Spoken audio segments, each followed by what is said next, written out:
میت کی پیشانی پر کلمہ لکھنا، میت کی پیشانی پر کلمہ طیبہ لکھنا کیسا ہے محمد عزیر؟ جائز نہیں ہے، اس کا کوئی ثبوت نہیں ہے۔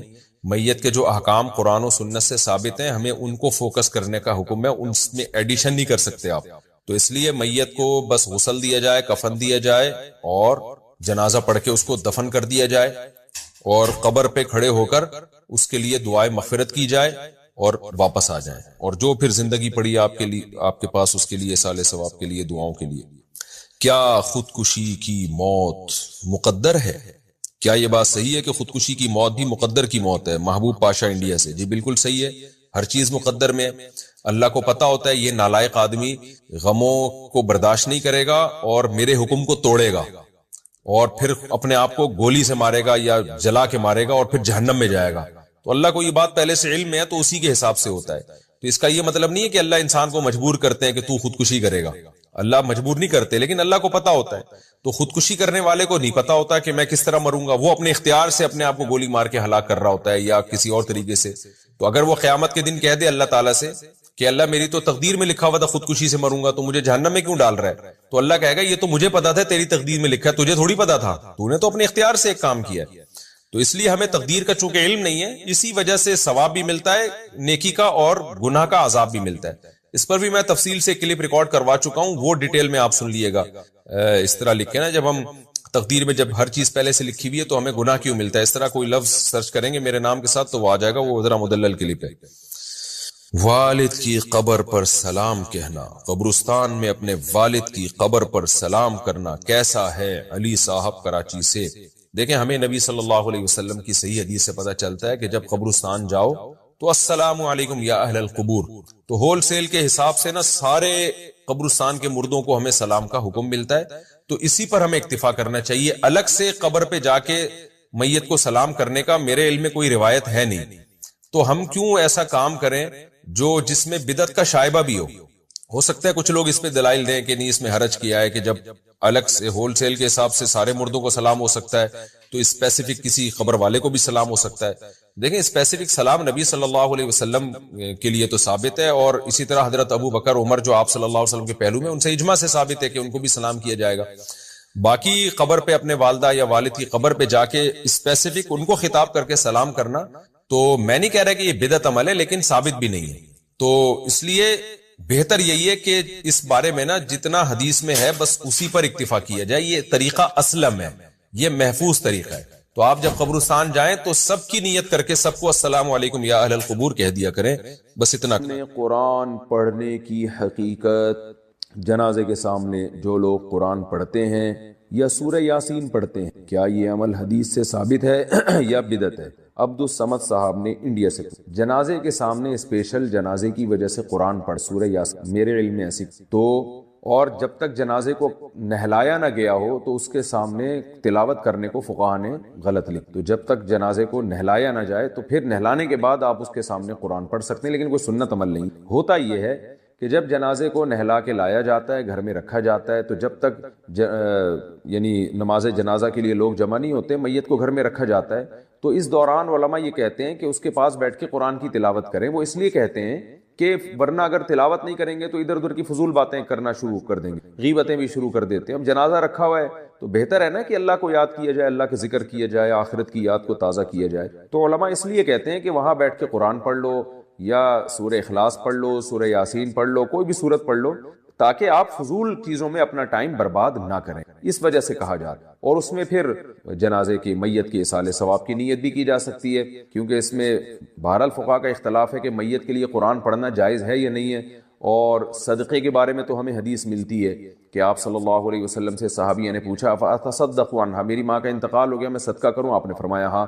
تو جمہور علماء نے اس سے استدلال کیا کہ جب صدقہ بھی ایک نیکی ہے تو وہ نیکی پہنچائی جا سکتی ہے میت کو، تو اس میں ایک علامت بیان کی ہے کہ کوئی بھی نیک عمل پہنچایا جا سکتا ہے، تو قرآن کی تلاوت بھی نیک عمل ہے۔